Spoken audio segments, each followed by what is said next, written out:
PC. ജോർജും Saritha S. നായരും ഒക്കെ കൂടെ തീരുമാനിക്കുന്ന അജണ്ടകളിൽ സുഖിച്ച് ജീവിക്കുകയാണ് മലയാളികൾ. തിരുവാതിരയായിട്ട് അതിൽ നിന്ന് മാറി നിൽക്കുന്നില്ല. പ്രതീക്ഷിച്ച പോലെ പി.സി. ജോർജ് ചീഫ് വിപ്പ് അല്ലാതായി. ഭാഗ്യം, ഒരു ചീഫ് വിപ്പ് മാറി പുതിയ ചീഫ് വിപ്പ് വരുന്നതിന് ഒരു ചെറിയ ഇടവേള വന്നെങ്കിലും അതുകൊണ്ട് ജനജീവിതം സ്തംഭിക്കുകയൊന്നും ഉണ്ടായില്ല. ജോർജ് ചീഫ് വിപ്പ് അല്ലാതായി മാറിയ കേരളത്തിലെ കാഴ്ചകളുമായി തിരുവാതിര ആരംഭിക്കുന്നു. സരിത എസ്. നായർക്ക് ഫോൺ ചെയ്യാൻ മാത്രമേ അറിയാവൂ എന്ന ധാരണ കഴിഞ്ഞ ദിവസങ്ങളിൽ മലയാളികൾ മാറ്റിയെടുത്തു. കത്തെഴുത്ത് സാഹിത്യത്തിലും മാഡം മിടുക്കിയാണ്, അതും ഇംഗ്ലീഷിലും മലയാളത്തിലും. പി.സി. ജോർജിന് ചീഫ് വിപ്പ് സ്ഥാനം നഷ്ടമാകുമെന്ന് ഉറപ്പായ വൈകുന്നേരം പുറത്തുവന്ന കത്ത് തൻ്റേതല്ലെന്ന് സരിത പറഞ്ഞു. സരിത പറഞ്ഞാൽ സത്യമായിരിക്കുമെന്ന കാര്യത്തിൽ ആർക്കും സംശയമില്ല. വെറുതെ പറയുകയല്ല, ഒറിജിനൽ കത്തുമായി വാർത്താ സമ്മേളനം നടത്തുകയും ചെയ്തു. KPCC ഭാരവാഹി പട്ടികയോ UDF പാർലമെന്ററി പാർട്ടി അംഗങ്ങളുടെ ലിസ്റ്റോ ഒക്കെയാണെന്നാണ് ആദ്യം തെറ്റിദ്ധരിക്കപ്പെട്ടതെങ്കിലും സംഗതി കത്ത് തന്നെയെന്ന് നിശ്ചല ദൃശ്യങ്ങൾ പിന്നീട് സാക്ഷ്യപ്പെടുത്തി. സത്യം കേൾക്കണോ? ഞാനാണെങ്കിൽ വീട്ടിൽ നിന്ന് ഇറങ്ങിയാൽ പിന്നെ ഇടത്തോട്ടും വലത്തോട്ടും നോക്കുന്ന പ്രശ്നമേ ഇല്ല. വീട്, ടൈപ്പ് റൈറ്റിംഗ് ഇൻസ്റ്റിറ്റ്യൂട്ട്, വീട്, അങ്ങനെ. ഒരു മിനിറ്റ്. പല സമയത്തായിട്ട് പല രീതിയിലുള്ള നമ്പേഴ്സ് ഉള്ള ലെറ്റേഴ്സ് എന്ന് പറഞ്ഞു. എന്റെ ലെറ്റേഴ്സിനകത്ത് ഉണ്ടായിരുന്നത് മൊത്തം 22 പേജുള്ള ലെറ്റർ എന്നാണ് പറഞ്ഞത്. എന്റെ ലെറ്ററിനകത്ത് 30 പേജുള്ള ലെറ്ററാണ് ഞാൻ എഴുതിയിരിക്കുന്നത്. അതിന്റെ ലാസ്റ്റ് പേജ് ഞാൻ ഇങ്ങനെയാണ് എഴുതിയിരിക്കുന്നത്: നിങ്ങൾ ഇപ്പോൾ പ്രചരിപ്പിക്കുന്ന ഒരു ലെറ്റർ, ആ പറയുന്ന ലെറ്ററും ഈ ലെറ്ററുമായിട്ട് യാതൊരു ബന്ധവുമില്ല. ചക്കിനു വെച്ചത് കൊക്കിനു കൊണ്ടു വെളുക്കാൻ തേച്ചത് പാണ്ടായി. എന്റെ കൈയക്ഷരം അതല്ല, ഞാൻ എഴുതിയ ഇംഗ്ലീഷ് ലെറ്റർ ഇതാണ്. വേണ്ട, തപ്പ്. എന്റെ ലെറ്റർ എന്താ തപ്പ്? അക്കിടി കിടി ഗുലുമാലേ തക്കിടി കിക്കിടി തരികിടതോം കിടതകുതോം. 30 പേജുണ്ട്. എൻഡോഴ്സ്മെന്റ് പേജിന് നിങ്ങൾക്ക് വിവരമില്ലേ? ഇത്രയും പേജ് ഉണ്ടെങ്കിൽ ഇത്രയും പേജ് അല്ല, വേണ്ട. ആ ബുദ്ധിയൊന്നും എന്റെ അടുത്ത് വേണ്ട. അതൊക്കെ അത് പണ്ടത്തെ സരിത. കുഞ്ഞു പറ, എന്റെ ഭാഗത്ത് എന്തെങ്കിലും തെറ്റുണ്ടോ? കുഞ്ഞിന് എന്നെ പറ്റിയ തെറ്റിദ്ധാരണ ഒന്നുമില്ലല്ലോ, അത് മതി. ഇപ്പോഴാണ് എനിക്ക് സമാധാനമായത്. കത്ത് പുറത്തുവിട്ടത് താനല്ലെന്ന് പി.സി. ജോർജ് പറഞ്ഞത് വിശ്വസിച്ച സ്ഥിതിക്ക് സരിത പറഞ്ഞതും കൂടി വിശ്വസിക്കാൻ നമ്മൾ ബാധ്യസ്ഥരാണ്. ആദ്യത്തെ കത്ത് കണ്ട് മിണ്ടാതിരുന്നെങ്കിൽ ഒരാളെ നാറുമായിരുന്നുള്ളൂ. അതും സരിതയല്ലേ, കളവല്ലേ എന്നൊക്കെ പറഞ്ഞ് രക്ഷപ്പെടുകയും ചെയ്യാമായിരുന്നു. ഇതിപ്പോൾ ഒരു കൂട്ടം പേർ വെറുതെ ചെയ്ത പേര് കേട്ടു. സ്റ്റില്ലുകളിൽ കാണുന്നതല്ല, വീഡിയോയിൽ കാണുന്നതാണ് സത്യം എന്ന ശിവദാസൻ നായരുടെ തത്വത്തിൽ വിശ്വസിക്കുന്ന ഭൂരിപക്ഷം മലയാളികളും ഇതൊന്നും കണ്ടില്ലെന്ന് നടിച്ചേക്കും. പക്ഷേ സ്റ്റില്ലാണ് ശരിയെന്ന ജമീല പ്രകാശം തിയറിക്കാർ ന്യൂനപക്ഷക്കാരാണെങ്കിലും വലിയ ശല്യക്കാരാണ്. ന്യൂനപക്ഷ സംരക്ഷണത്തിന് നിയമമുള്ള നാട്ടിൽ അത്തരക്കാർക്ക് എന്തും പറയാൻ സ്വാതന്ത്ര്യവുമുണ്ട്. സരിതയെ കൊണ്ട് പ്രസംഗിപ്പിക്കുക, അവളെ ഉറഞ്ഞു തുള്ളുക, കൂത്താടി അടിക്കുകയാണ്. ഞാൻ ജാസ്കിയ മാണി കണ്ടിട്ടില്ല, പക്ഷേ അവളെന്തിട്ട് അവളെ കൊണ്ട് പത്രസമ്മതി അവൾ കടലാസ് എടുത്തപ്പോൾ അതിനകത്ത് 7-ാം പേജിൽ 7-ാമത്തെ പേര് Jose K Mani Delhi force to do മറ്റത്. മനസ്സിലായല്ലോ? ബലമായിട്ട് പറയാൻ കൂടുതൽ പിള്ളേർ കേൾക്കുമല്ലോ. അച്ഛനാണ് സത്യം, അത് ഞാൻ ചെയ്തിട്ടില്ല. ഇത് ശുദ്ധ അസംബന്ധമാണ്, അടിസ്ഥാനരഹിതമാണ്, പച്ചക്കള്ളമാണ്. അവളോട് കുറച്ച് തവണ ചിരിച്ചിട്ടുണ്ടെന്നല്ലാതെ അവളും ഞാനുമായിട്ട് യാതൊരു ബന്ധവുമില്ല. ഈ കുറുപ്പന്തറയിൽ ഒരു ഇതുമായി ബന്ധപ്പെട്ട് എനിക്ക് തോന്നുന്നു ഷോറൂമായിട്ടാണ് ബന്ധപ്പെട്ട് അത് ഉദ്ഘാടനം ചെയ്യണം എന്ന് പറഞ്ഞു വന്നു. ഞാൻ ആ ഡേറ്റ് നോക്കി, അന്ന് അസൗകര്യമാണ്, അതുപോലെ തന്നെ ആ ആഴ്ചയിലെ അസൗകര്യമാണ്, അതുകൊണ്ട് കഴിയില്ല എന്ന് പറഞ്ഞു. അത് മാത്രമാണ്, അതല്ലാതെ വ്യക്തിപരമായിട്ട് ഒരു ബന്ധമില്ല. ഞാൻ വരൂല്ല, എന്നോടൊന്നും ചോദിക്കരുത്, എനിക്കൊന്നും അറിയില്ല. സരിത എന്താ പറഞ്ഞത്? ജോസ് മാണി വല്ലതും ചെയ്തിട്ടുണ്ടെന്ന് പറഞ്ഞോ? ഞാനല്ല, എന്റെ ഗർഭം ഇങ്ങനല്ല. ആരും ഒന്നും ചോദിച്ചില്ലെങ്കിലും സത്യമാണെന്ന് ആണയിട്ട ശേഷം മാത്രം സംസാരിക്കുന്നവരാണ് നാട്ടിലധികം. 3.5 കോടി മലയാളികൾക്ക് 4.5 കോടി നുണ പരിശോധന യന്ത്രങ്ങൾ വേണ്ട അവസ്ഥ. ആണയിടലിൽ അഗ്രഗണ്യരായ പി.സി. ജോർജും സരിതയും രംഗം കീഴടക്കിയപ്പോൾ സത്യമെന്ന വാക്കിന് പുതിയ അർത്ഥം വല്ലതും കിട്ടിയോ എന്ന സംശയത്തിലായി മലയാളികൾ. സരിത പി.സി. ജോർജ് കൂടിക്കാഴ്ചയെ പറ്റിയുള്ള 2 സത്യങ്ങൾ കേട്ടു നോക്കാം. ഇവിടെ വന്ന് രാത്രി 9:30 മണിക്ക് ഇവിടെ വന്ന് ആ സ്ത്രീ പടുതയിട്ടുണ്ട് ഇവിടെ വന്നു. സരിത കണ്ടിട്ടുണ്ട്.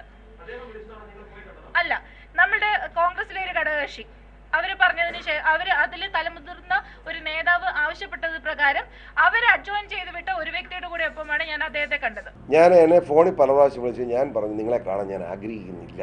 അപ്പോൾ വളരെ നിർബന്ധമായും കാണണം. ഫോണിൽ കരഞ്ഞുകൊണ്ട് പറഞ്ഞു. UDF നേതാവിന്റെ ബന്ധുവിന്റെ ഫോണിൽ നിന്ന് PC ജോർജ് എന്നെ ഫോൺ ചെയ്യുന്നു. ആദ്യം ഫോൺ ചെയ്തിട്ട് സംസാരിച്ചതെന്ന് പറഞ്ഞാൽ ഞാൻ തെറ്റിദ്ധരിച്ചതാണ്, നിന്നെ ഒത്തിരി തെറ്റിദ്ധരിച്ച് ഞാൻ സംസാരിച്ചിട്ടുണ്ട്, നീ പറയുന്നതിലും കുറച്ച് കാര്യമുണ്ട് എന്ന് വിശ്വസിക്കുന്നു ഇപ്പോൾ എന്ന് പറഞ്ഞ് ഒരു എന്താ പറയുക, ഒരു കൺഫെഷൻ മൂഡിലായാലും സംസാരിച്ചപ്പോൾ ഞാൻ ട്രസ്റ്റ് ചെയ്തു എന്നുള്ളത് വാസ്തവമാണ്. ഞാൻ പറഞ്ഞൊരു കാര്യം ചെയ്യും, എൻ്റെ വീട്ടിൽ എൻ്റെ ഭാര്യയും മക്കളുള്ള വീട്ടിൽ വെച്ച് കാണാം, അല്ലാതെ നിന്നെ കാണുകയില്ലെന്ന് ഞാൻ പറഞ്ഞു. ഈ പറഞ്ഞ വ്യക്തിയെ തന്നെ എന്നെ വന്ന് കാണണമെന്ന് പറയുമ്പോൾ നമ്മളത് കാണണ്ടെന്ന് പറയാൻ എനിക്ക് ഡിനൈ ചെയ്യാൻ പറ്റാത്ത ഒരു വ്യക്തി ആയതുകൊണ്ട് ഞാൻ പോയി. പർദ്ദ ഇട്ടുണ്ടാവുന്നു, പർദ്ദ മാറ്റിയപ്പോൾ ഇവളാന്ന് പറഞ്ഞു. കൂട്ടത്തിൽ ഒരാളുണ്ട്, നിങ്ങളും ഒക്കെ അറിയുന്ന ആളാ, പേരിപ്പോൾ പറയുന്നില്ല. ആദ്യം കത്ത് കൊണ്ടുവരാനോ അങ്ങനെയുള്ള വിഷയങ്ങളൊന്നും അല്ല സംസാരിച്ചത് മറ്റു ചിലരുടെ പേരുകളും അതിനെ പറ്റിയുള്ള പരാമർശങ്ങളും സംസാരിക്കാനാണ്. ഞാൻ ഈ കത്ത് തന്നെ ഞാൻ എനിക്ക് കാണണമെന്ന് പറഞ്ഞു. ആ സ്ത്രീ കരഞ്ഞു, ഇതുമായി എൻ്റെ ജീവിതമാണ്, ഞാൻ ജയിലിൽ വെച്ച് എന്നെ സഹായിക്കാൻ ആരും ഇല്ലാതിരുന്ന പേര് കത്താണ്. അത് കഴിഞ്ഞ് എല്ലാവരും സഹായിക്കാൻ വന്നു. അതിൻ്റെ വേദനയ്ക്ക് സത്യം സാറൊന്ന് മനസ്സിലാക്കണം. കാരണം സാറാണല്ലോ എന്നെ കൊല്ലണമെന്ന് പറഞ്ഞ് നടക്കുന്നത്. ഞാൻ വളരെ ഭീകരമായിട്ട് ഇവിടെ ആക്രമിച്ചു ഇരുന്ന് വായിച്ചു. ഞാൻ PC ജോർജ് ആദ്യം ചോദിച്ചത് ഇങ്ങനെയുള്ള ഘടകകക്ഷികളുടെയും അല്ലെങ്കിൽ മന്ത്രിമാരുടെയൊക്കെ പേരുണ്ടോ, അവരുടെ കാര്യങ്ങളുണ്ടോ, അതിനെപ്പറ്റി എന്തെങ്കിലും ഒരു പേപ്പർ ഉണ്ടോ, ഇങ്ങനെയൊക്കെയുള്ള കാര്യങ്ങളാണ് ചോദിച്ചത്. അപ്പൊ സാറിനോട് ഞാൻ ചോദിച്ചു, ഇത് സാറിന് കിട്ടിയിട്ട് എന്ത് ചെയ്യാനാണ്? അപ്പൊ സാർ പറഞ്ഞത് അത് ആവശ്യമുണ്ട് കൊച്ചെന്നാണ്. അപ്പൊ അതിന് ആ ഒരു ആവശ്യമുള്ളതിന് എനിക്ക് നിൽക്കാൻ താല്പര്യം ഇല്ലാത്തതുകൊണ്ട് എനിക്ക് സാറേ എൻ്റെ ഇല്ല എന്ന് പറഞ്ഞ് പുറത്തേക്ക് വന്നു. ആ വായിച്ച് കഴിഞ്ഞിട്ട് നേരെ ആ കത്ത് മുന്നിലോട്ട് കൊടുത്തു. അപ്പോൾ എൻ്റെ കയ്യിൽ ഇരുന്നോട്ടെന്നുള്ള നിലയിൽ അവൾ കൊണ്ടുവന്ന് തന്നു. ഞാൻ എനിക്കിത് ആവശ്യമില്ല, ഞാൻ ഇങ്ങനെ കത്ത് ഉപയോഗിച്ച് ഒന്നും എനിക്ക് ലാഭം വേണ്ട, നിങ്ങളുടെ ഇരുന്നോട്ടം. അപ്പോൾ സന്തോഷമായിട്ട് അവിടെ ഇറങ്ങി പോവുകയും ചെയ്യും. കേരളത്തിലെ ഏറ്റവും അധികം കാഴ്ചക്കാരുള്ള രണ്ട് വ്യക്തിത്വങ്ങളാണ് സരിതയും ജോർജും. ഇരുവരും ഒരേ സംഭവത്തെപ്പറ്റി ഒരേ കാര്യം പറഞ്ഞ് ആവർത്തന വിരസത ഉണ്ടാക്കാത്തത് നന്നായി. ഏതായാലും ചീഫ് വിപ്പ് എന്ന ഭാരിച്ച ഉത്തരവാദിത്വത്തിൽ നിന്ന് ഒഴിഞ്ഞു കിട്ടിയതോടെ PC ജോർജ് അഴിമതി തുടച്ചു നീക്കാനുള്ള പരിപാടികളിൽ സജീവമായി. നാട്ടിലുടനീളം സ്വീകരണം ഏറ്റുവാങ്ങുന്ന തിരക്കിലാണ് അദ്ദേഹം. കോഴമാണി വധം കഥാപ്രസംഗമാണ് പരിപാടിയിലെ മുഖ്യ ഇനം. കേരള രാഷ്ട്രീയത്തിന്റെ കരുത്തൻ ശ്രീ PC ജോർജ് കടന്നു വരുന്നു. അഴിമതി രാഷ്ട്രീയത്തിന്റെ വേരറക്കുമെന്നുറക്കെ പ്രഖ്യാപിക്കുന്ന പട്ടിണി പാവങ്ങളുടെ പടത്തലവൻ ഇതാ ഈ വാഹനത്തിൽ തൊട്ട് പിന്നാലെ കടന്നു വരുന്നു. KM മാണി കണ്ണുണ്ടെങ്കിൽ കാണ്, ചെല്ലുണ്ടെങ്കിൽ കേൾക്ക്. കണ്ണും കെട്ടിയിരിക്കാതെ കാൺമത് മുഴുവൻ ശരിയല്ല, കാക്കകൾ കുയിലായി മാറൂല തോഴ. താടികളെല്ലാം ടാഗൂറ, മീശകളെല്ലാം ഭാരതീയ, വേഷത്തിൽ നീ പതറാതെ തോഴ. ഈ മടിയിൽ കനമില്ലല്ലോ, ഭയമില്ലല്ലോ, മനസ്സിൽ കറയില്ലല്ലോ, മറയില്ലല്ലോ, നനച്ചതു നേടും വരെ. കണ്ണും കെട്ടിയിരിക്കാതെ കാൺമത് മുഴുവൻ ശരിയല്ല, കാക്കകൾ കുയിലായി മാറൂല തോഴ. മാണി കേരള കോൺഗ്രസ് രൂപം കൊടുത്തപ്പോ കേരള കോൺഗ്രസിൽ ഇല്ല. മാണിയെ കേരള കോൺഗ്രസിൽ ചേർക്കാൻ മാത്തച്ഛൻ കുരുനാക്കുന്നതിനും അതുപോലെ മോഹൻ കുളത്തക്കലും ബാലകൃഷ്ണപിള്ളയുമായി മാണിയുമായി സംസാരിച്ചു. കേരള കോൺഗ്രസ് ജന്മം കൊടുത്തു കഴിഞ്ഞ് 65-ലെ തെരഞ്ഞെടുപ്പ് വന്നപ്പോ കോട്ടയം DCC മെമ്പറായ മാണിയെ കേരള കോൺഗ്രസ് ആക്കാൻ ഇവർ സംസാരിച്ചു. മാണി 3 ഡിമാൻഡ് വെച്ചു. 1 പാലാ സീറ്റ്, 2 ഒരു ജീപ്പ്, 3 ഒരു 10,000 രൂപ. പറഞ്ഞതുപോലെ ജീപ്പ് കൊണ്ട് കൊടുത്തു. എന്റെ പോക്കിന്റെ പണമെടുത്ത് പെട്രോൾ എത്രയോ പ്രാവശ്യം അടിച്ചു കൊടുത്തിട്ടുണ്ട് ഞാൻ. നന്ദി വേണ്ട മാണിക്ക്. അത് കഴിഞ്ഞു സീറ്റ് കൊടുത്തു, ജീപ്പ് കൊടുത്തു, എന്നിട്ടും മാണി ചേരുകയല്ല. അവസാനം ബാലകൃഷ്ണപിള്ളയും മോഹൻകുളത്തും കൂടെ അവസാനം ചെന്ന് 10,000 രൂപ കൊടുത്തു, ചാടിപ്പിടിച്ചു, കേരള കോൺഗ്രസ് ആയി. അതാണ് മാണിയുടെ കേരള കോൺഗ്രസ്. മാനവരെല്ലാം എന്റെ വശം, വീശം തെന്നൽ എന്റെ വശം, ചെല്ലക്കുരുവികൾ എന്റെ വശം, സ്റ്റേഡിയം പൂവും എന്റെ വശം, ഏഴை തമിഴർ എന്റെ വശം, എന്നും തായ്ക്കുലം എന്റെ വശം, 8 ദിശകളും എന്റെ വശം. അടിപതറാതെ വീരുവിനെന്നും കത്തിയ ഭയം, വീരന്മാർക്കായുധം ശക്തിയാണേ. ഏഴകളൊന്നായി അണിനിരന്നാൽ രാജസിംഹാസനം ഞൊടിയിൽ കയ്യിൽ വരും. ജോസ് കെ മാണി എന്ന ജോസ് മോനെ കേരള രാഷ്ട്രീയത്തിൽ ഒരു താരമാക്കാൻ മാണി സാർ ഒരുപാട് ബുദ്ധിമുട്ടിയതാണ്. എന്നും പിന്നോട്ടടിച്ചു നിന്ന ജോസിന് ഇപ്പോഴിതാ PC ജോർജാണ് താരമാകാൻ വഴിയൊരുക്കിയത്. KM മാണിയിൽ നിന്ന് ടാർഗറ്റ് ജോസ് കെ മാണിയിലേക്ക് തിരിച്ചതോടെ മാണി കോൺഗ്രസിൽ പുതിയൊരു നേതാവിനെ അദ്ദേഹം സംഭാവന ചെയ്യുകയായിരുന്നു. കഴിഞ്ഞ കുറേ കാലമായി ദൃശ്യമാധ്യമങ്ങളിൽ ഏറ്റവും അധികം അഭിമുഖം ചെയ്യപ്പെട്ട ആളെന്ന റെക്കോർഡിട്ട PC ജോർജ് ഇതാദ്യമായി ഒരാളെ ഇന്റർവ്യൂ ചെയ്യുന്നു. അതിഥിയെ പരിചയപ്പെടുത്തിയ ശേഷം ചോദ്യങ്ങളിലേക്ക് കടക്കും. മകൻ മകൻ മകൻ യാതൊരു തത്തമ്മേ പൂച്ച എന്ന് പറയുന്നൊരു മകൻ എന്നെ പുറത്താക്കി എന്താ ന്യായം പറ.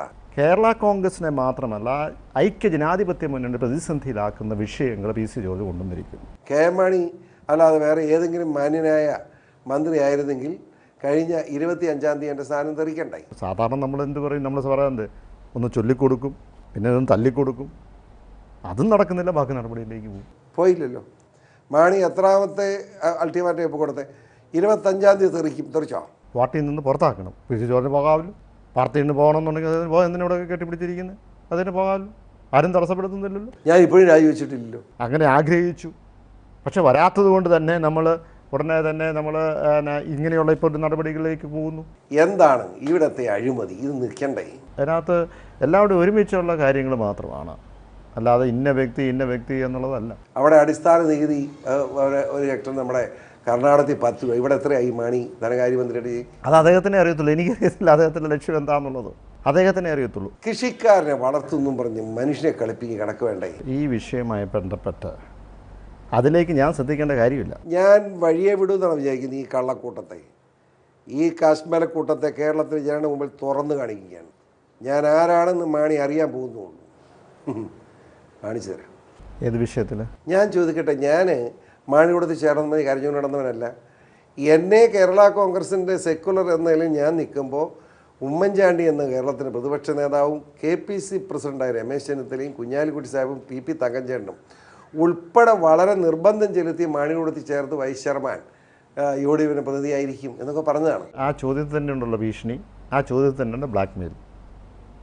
അങ്ങനെ ആ ഭീഷണിയും ബ്ലാക്ക് മെയിലിനും ഞങ്ങൾ അത് പേടിച്ചിരുന്നെങ്കിൽ ഇങ്ങനെയുള്ള തീരുമാനം എടുക്കുമോ? ഇല്ലല്ലോ. ഇങ്ങനെ ഒരു ഇൻ്റർവ്യൂ വന്നിരിക്കുമോ? നമുക്കറിയാം ഞങ്ങൾ എന്താ ചെയ്തതെന്നുള്ളത്, അല്ലെങ്കിൽ ഞാൻ എന്താ ചെയ്തതെന്ന് എനിക്ക് വളരെ വ്യക്തമായിട്ടറിയാം. അത് കാര്യമില്ല, ഒരു കാര്യമില്ല. വലിയ ആന കാര്യം ഒരു ഏത് ഫുൾ ക്യാൻ ഡു ഇറ്റ്. മനസ്സിലായോ? PC ജോർജ് മൈനസ് മാധ്യമ മീഡിയ വാട്ട് ഇസ് ഹി? എന്താണുള്ളത് പറയട്ടെ. നിയമസഭ അവസാനത്തെ കാണിച്ച ഇനി കേരള നിയമസഭ KM മാണി കാണുകയാണ്. പാലാ മെമ്പർ എന്നല്ല, പാലാ മുൻ മെമ്പർ മാണി എന്ന് ചരിത്രം എഴുതുന്ന ഞാൻ കാണിച്ചു തന്നെ. അതൊരു ഭീഷണി മാത്രമേ ഉള്ളൂ, അതിനപ്പുറത്തേക്കില്ല. ഞാൻ പൂഞ്ഞാരിൽ നിന്ന് മാറുകയാണ്, വേറെ കാര്യം. പാലായിൽ മാണിയെ 25,000 കൊണ്ട് തോപ്പിച്ച് എഴുതിയിട്ടോ? എൻ്റെ തീരുമാനമല്ല, പാർട്ടിയുടെ തീരുമാനമാണ്. അഴിമതി നടത്തുന്നതും ബ്ലാക്ക് മെയിലിംഗ് നടത്തുന്നതും പാർട്ടി പുലർത്തുന്നതും ഒക്കെ നമുക്ക് മനസ്സിലാക്കാം. പക്ഷെ സഹിക്കാൻ പറ്റാത്തൊന്നുണ്ട്. തങ്ങൾ പറയുന്നത് ബാക്കി എല്ലാവരും വെള്ളം തൊടാതെ വിഴുങ്ങുമെന്ന അഹങ്കാരത്തിൽ പറയുന്ന വഷളത്തരങ്ങളും ന്യായങ്ങളും. പാർട്ടി ചെയർമാനെതിരെ പൂരപ്പാട്ട് പാടി നടക്കുന്ന പാർട്ടി MLA PC ജോർജിനെ KM മാണി പുറത്താക്കുന്നില്ല. കൂറുമാറ്റ നിരോധന നിയമത്തിൽ നിന്ന് ജോർജ് രക്ഷപ്പെടുന്നത് തടയാനാണെന്ന് എല്ലാവർക്കും അറിയാം. എന്നിട്ടും മാണി പറയുന്നത് എന്തോ വെളിപാട് കാരണമാണ് എന്നാണ്. ജോർജും സരിതയും പറയുന്ന സത്യങ്ങൾ അപ്പടി വിശ്വസിച്ച് ശീലിച്ച മലയാളികൾ ഇതും വിശ്വസിക്കുമെന്ന് അദ്ദേഹത്തിന് നന്നായി അറിയാം. നിങ്ങളിൽ ആരാണ് തനിക്ക് 100 ആടുകൾ ഉണ്ടായിരിക്കെ അവയിൽ ഒന്ന് നഷ്ടപ്പെട്ടാൽ 99നെയും മരുഭൂമിയിൽ വിട്ടിട്ട് നഷ്ടപ്പെട്ടതിനെ കണ്ടുകിട്ടുവോളം തേടിപ്പോകാത്തത്? കണ്ടുകിട്ടുമ്പോൾ സന്തോഷിച്ച് അതിനെ തോളിലേറ്റുന്നു. ഞങ്ങളായിട്ട് ആരെയും പുറത്താക്കാൻ ആഗ്രഹമില്ല. എപ്പോഴും ഒരു കുഞ്ഞാട് നഷ്ടപ്പെട്ടാൽ 99നെയും ഉപേക്ഷിച്ച കുഞ്ഞാടിനെ കണ്ടെത്താൻ വേണ്ടി നടക്കുന്നൊരു സ്വഭാവമാണ് കേരള കോൺഗ്രസിനുള്ളത്. ആരെയും കളയാൻ ആഗ്രഹിക്കുന്നില്ല. 92, 93, 94, 95, 96, 97, 98, 99, 100 ഉണ്ടായിരുന്നല്ലോ. ഒരെണ്ണം എവിടെ പോയി? ആ ഭീകരന്മാരുടെ ഭീകരനാണ് നമ്മളെല്ലാം സ്നേഹത്തോടുകൂടി കഴിഞ്ഞ 50 വർഷമായി പാലായെന്ന് പറഞ്ഞയക്കുന്ന കോഴ മാണി എന്നതാണ്. എന്റെ ഒരാടിനെ കാണുന്നില്ല. കുഞ്ഞേ, നീ എവിടെയാണ് കുഞ്ഞേ? മകൻ കാണിക്കുന്ന കാര്യങ്ങൾ ഒരു നിർമ്മില്ലാത്തതാണ്. അഴിമതി മാത്രമല്ല, എല്ലാവിധ ദുസ്വഭാവങ്ങളുടെയും മൂർത്തിഭാവമാണ്. മാണിയുടെ ഏക മകൻ എന്ന കാര്യം ദുഃഖത്തോടു കൂടി നിങ്ങളെ ഞാൻ അറിയിക്കണം. നിങ്ങൾ എൻ്റെ ആടിനെ കണ്ടുവോ? നിങ്ങൾ എൻ്റെ കുഞ്ഞാടിനെ കണ്ടുവോ? ഞാൻ രാഷ്ട്രീയം നിർത്തി അങ്ങ് പോവാണ്, എൻ്റെ മന്ത്രിസ്ഥാനമൊക്കെ പോയി, ഞാൻ നിർത്തി, വയസ്സ് 85 എന്ന് പറഞ്ഞത് കൊണ്ട് കട്ടത് ഛർദിക്കാതിരിക്കാൻ പറ്റൂല. കട്ടത് ഛർദിക്കണം. അത് ഛർദിപ്പിക്കാനുള്ള ജോലിയാണ് പാലായിലെ നല്ലവരായി നിങ്ങൾ കൂടി സഹായിച്ച് എനിക്ക് ചെയ്തു തീർക്കാനുള്ളത്. ഇതെന്റെ കുഞ്ഞാടാണ്. എന്റെ അടുക്കൽ നിന്ന് അതിനെ എടുത്തു മാറ്റാൻ ആർക്കും സാധ്യമല്ല. അതല്ലേ ഞങ്ങളുടെ ഒരു സ്വഭാവത്തിന്റെ മഹിമ, അതല്ലേ ഇതൊക്കെ വിട്ടുവീഴ്ചയോടുകൂടി എത്ര ആയാലും സഹിച്ചും ക്ഷമിച്ചും ഒക്കെ പോകാന്നുള്ളതല്ലേ നമ്മുടെ. മോനെ, ഞങ്ങളെ വിട്ടു പോകല്ലേ, ദയവായി പോകല്ലേ. കർത്താവേ, അവനോട് കരുണ തോന്നണേ. PC ജോർജ് രാഷ്ട്രീയത്തിലെ നമ്പറുകളുടെ ഉസ്താദാണ്. ന്യായമൊന്നും പറയാതെ എന്ത് വൃത്തികേടും ചെയ്തു കൊള്ളട്ടെ. ജോർജിനെ അറിയുന്നവർക്ക് അത് മനസ്സിലാകും. പക്ഷെ തൻ്റെ കയ്യിലിരിപ്പുകൾക്ക് കൂട്ടുപിടിക്കുന്നത് എന്തിനൊക്കെയാണെന്ന് കണ്ടു നോക്കൂ, ബോധം കെട്ടുപോകും. ഞാൻ എപ്പോഴും എനിക്ക് മാനസികമായി എന്തെങ്കിലും ചെയ്തതാണ്. ഞാൻ ബൈബിൾ എടുത്ത് നോക്കും, ഖുർആൻ എടുത്ത് നോക്കും.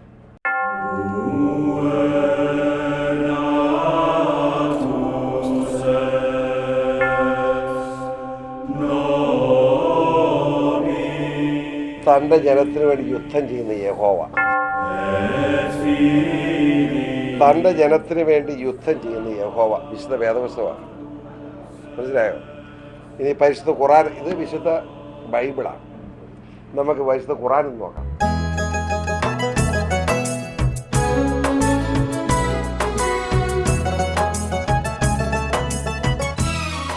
ഏതൊക്കെ ഒരു പേജ് പറഞ്ഞില്ലേ?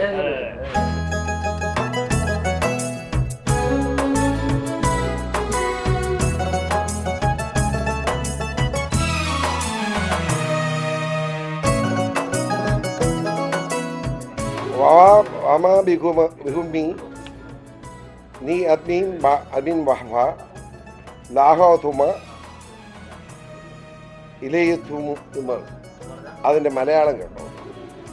നിങ്ങളിലുള്ള അനുഗ്രഹങ്ങൾ അല്ലാഹുവിൽ നിന്നുള്ളതാണ്.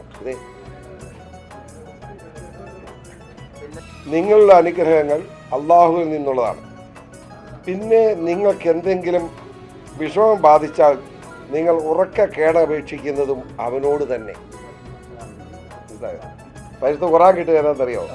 ബൈബിൾ കിട്ടുക തന്നെ ഖുർആനിൽ കിട്ടിയില്ല. കേരള രാഷ്ട്രീയത്തിൽ ഇപ്പോൾ നടക്കുന്ന സംഗതികളെ വെറും അശ്ലീലമെന്നും ഏപ്പടമെന്നും വിളിച്ച് കളിയാക്കുന്നത് ശരിയല്ല.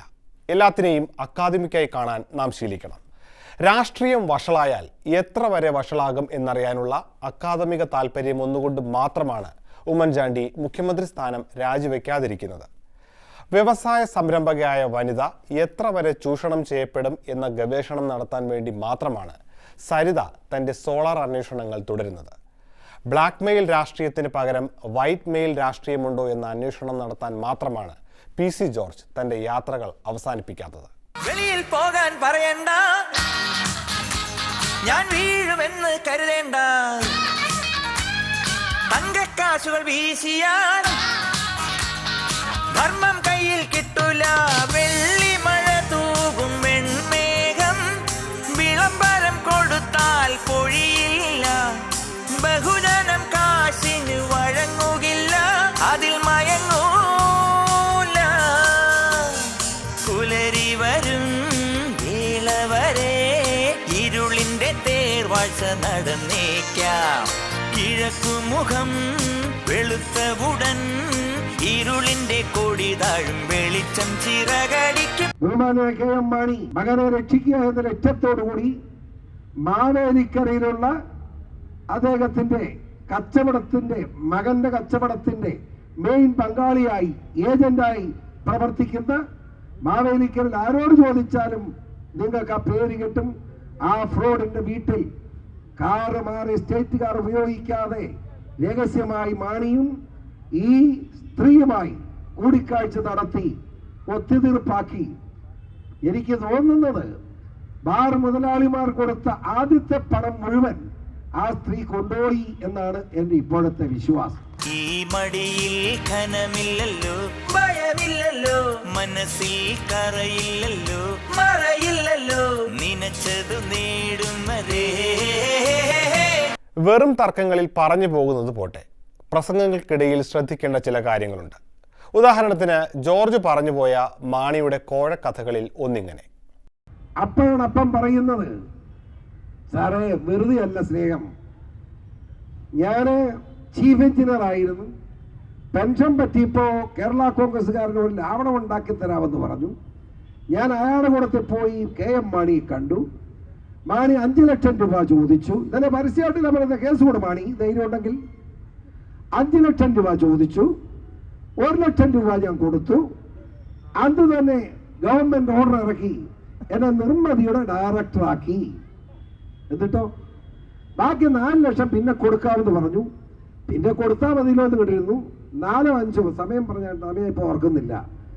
ഒരു ദിവസം ഓഫീസിലോട്ട് ചെന്നപ്പോൾ കസേരയിൽ വേറൊരാൾ ഇരിപ്പുണ്ട്. അപ്പോൾ ഡയറക്ടർ ചോദിച്ചു, എൻ്റെ കസേര വേറൊരാളോ?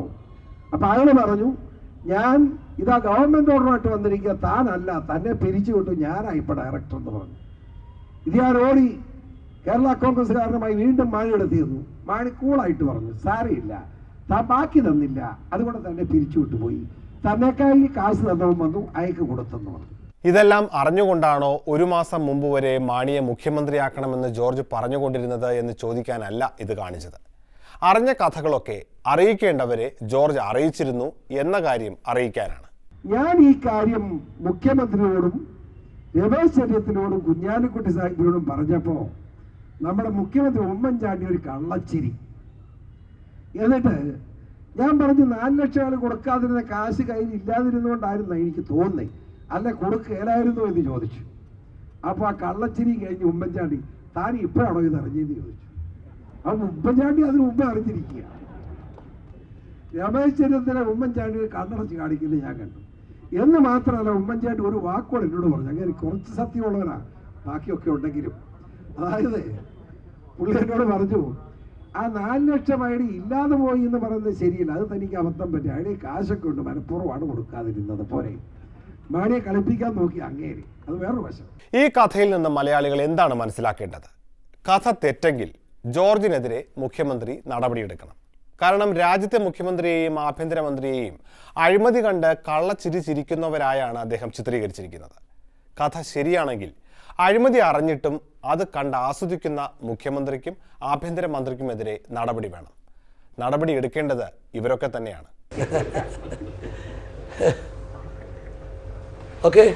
അപ്പോൾ പിന്നെ അധികം പറഞ്ഞിട്ട് കാര്യമില്ല. ഈ ആഴ്ച കഴിയുമ്പോൾ രാജ്യത്തെ രാഷ്ട്രീയ രംഗം ആകെ മാറിയിരിക്കുമെന്ന കാര്യം മറക്കണ്ട. പുറപ്പെട്ടു പോയ രാഹുൽ ഗാന്ധി വെക്കേഷൻ ക്ലാസ്സിൽ പഠിച്ചെടുത്ത പുതിയ തന്ത്രങ്ങളുമായി ഇങ്ങെത്തും. അതോടെ കോൺഗ്രസ് അധികാരം തിരിച്ചുപിടിക്കാനുള്ള പരിപാടികൾ ആരംഭിക്കും.